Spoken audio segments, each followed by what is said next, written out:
அனைவருக்கும் வணக்கம். இந்த பதிவில் நம்ம எதை பற்றி பார்க்க போகிறோன்னு தெரிஞ்சுக்கிறதுக்கு முன்னாடி மறக்காமல் நம்ம சேனலை சப்ஸ்கிரைப் பண்ணிக்கோங்க. கூடவே பெல் பட்டனையும் கிளிக் பண்ணிவிட்டு ஆளுங்கிற ஆப்ஷனை கொடுத்துட்டிங்கன்னா நான் போடுற வீடியோக்கள் எல்லாமே மிஸ் ஆகாமல் நோட்டிஃபிகேஷனில் வந்துடும். இந்த பதிவு ரொம்ப ரொம்ப முக்கியமான பதிவு அப்படின்னே சொல்லலாங்க. எதை பற்றிய பதிவு அப்படின்னு பார்த்திங்கன்னா, இன்றைக்கி டிசம்பர் மாதத்தின் 28ஆம் தேதி மார்கழி மாதத்தின் 13ஆம் தேதி நிறைஞ்ச சனிக்கிழமை. சனிக்கிழமை அப்படிங்கிறது பெருமாள் வழிபாட்டிற்கும் ஹனுமந்தர் வழிபாட்டிற்கும் சனீஸ்வரர் வழிபாட்டிற்கும் ஏற்ற ஒரு நாளாக கருதப்படுது. இந்த நாளை கூடுதல் சிறப்பு சேர்க்கும் விதமாக மார்கழி மாதத்திற்குண்டான தேய்பிறை பிரதோஷமானது இருக்கிறது கூடுதல் சிறப்பு அப்படின்னே சொல்லலாம். அதுவும் சனிக்கிழமையில் வரக்கூடிய பிரதோஷமானது சனி மகா பிரதோஷம் அப்படின்னு சொல்லுவோம்.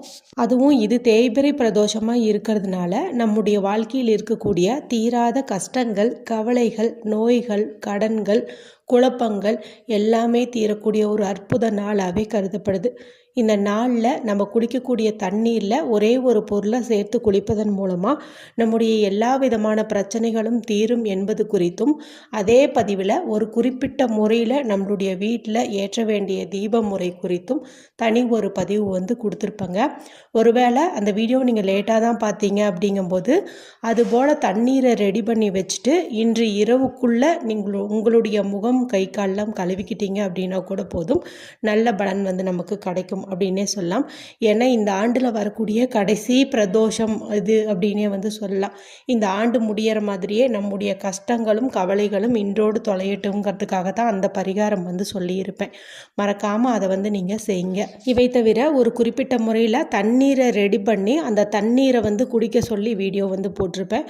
அதுவும் பார்த்திங்கன்னா நம்முடைய தீராத நோய்களையும் கடன் பிரச்சனையும் தீர்க்கக்கூடிய சக்தி கொண்டது. அடுத்ததாக பார்த்திங்கன்னா, நம்ம செஞ்ச பாவம் மட்டும் இல்லாமல் நம்முடைய முந்தைய 7 தலைமுறையினர் செஞ்ச பாவங்களும் போர்க்கும் விதமாக ஒரு அற்புதமான ஒரு மந்திரம் குறித்து ஒரு வீடியோ போட்டிருக்கிறேங்க.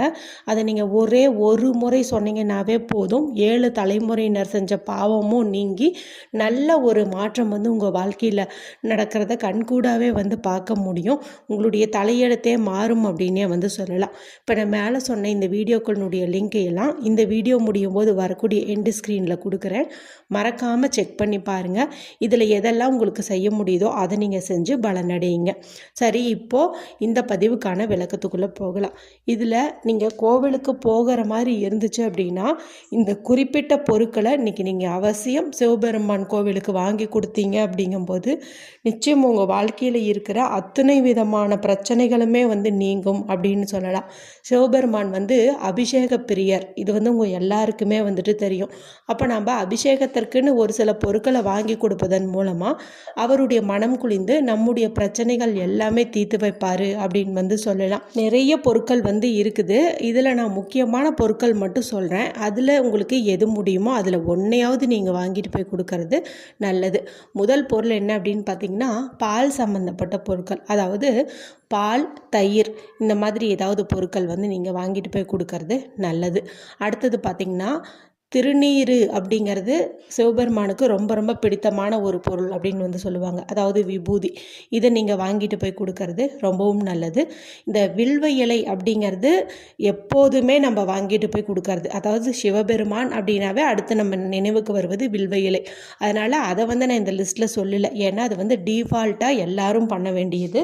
அதனால் நீங்கள் இவை தவிர வேறு ஏதாவது ஒரு பொருள் வாங்கணும் அப்படிங்கிறதுக்காக தான் நான் சில ஆப்ஷன்ஸ் எல்லாம் கொடுக்குறேன். அடுத்ததாக இளநீர் கிடச்சிச்சுன்னா இளநீர் நீங்கள் வாங்கிட்டு போய் கொடுக்கறது ரொம்ப ரொம்ப நல்லது. ஏன்னா இந்த இளநீர் ஊற்றும்போது சிவபெருமானுடைய மனம் எந்த அளவுக்கு குளிருமோ அதே போல் நம்முடைய வாழ்க்கையில் என்னெல்லாம் நடந்தால் நம்ம மனம் குளிருமோ அதெல்லாம் தொடர்ச்சியாக நடக்க ஆரம்பிக்கும் அப்படின்னு சொல்லுவாங்க.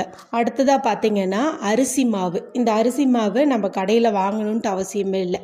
நாமளே ஒரு டம்ளர் பச்சரிசியை மிக்சர் ஜாரில் போட்டு நல்ல ஒரு பவுடர் மாதிரி அரைச்சி இதை நீங்கள் எடுத்துகிட்டு போயிட்டு சிவபெருமானுக்கு கொடுப்பதன் மூலமாக நம்மளுடைய கர்ம வினைகளும் கடன்களும் தீரும் அப்படின்னு சொல்லுவாங்க.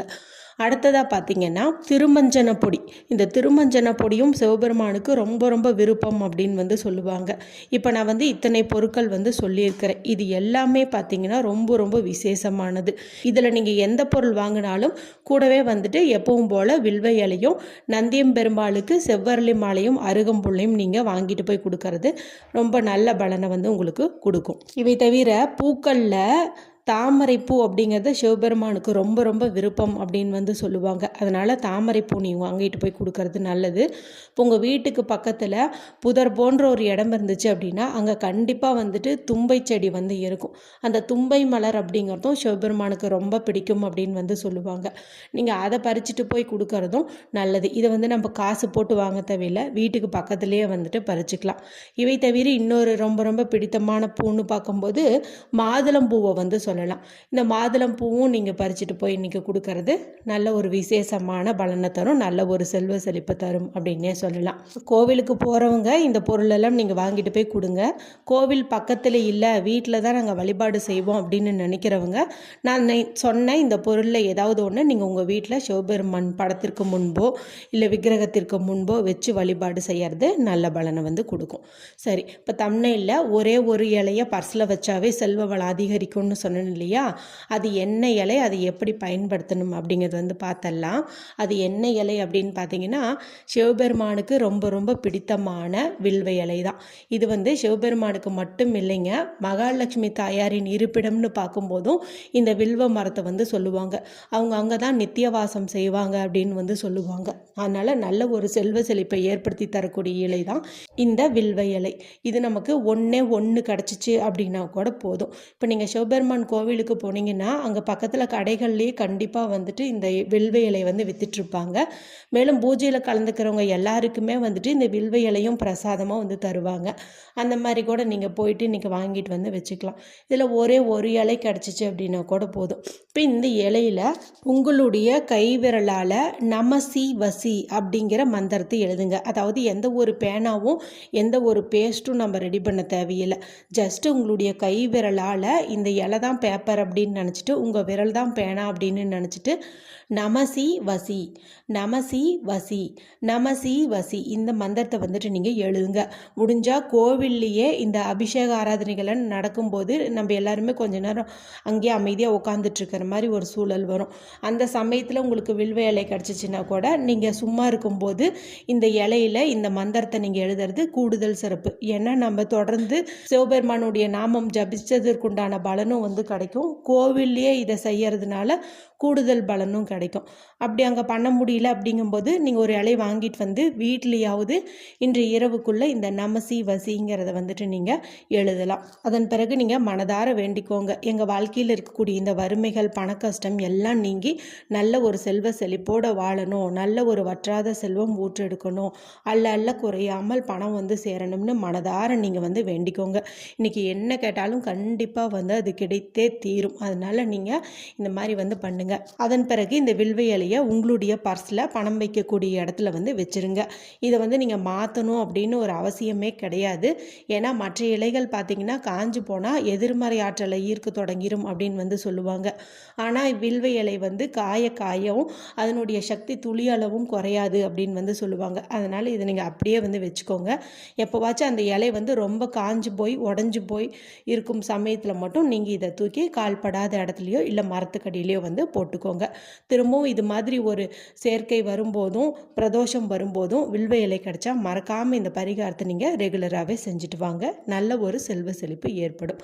வீடியோ குறித்து ஏதாவது சந்தேகங்கள் இருந்தால் கமெண்ட் பண்ணுங்கள்.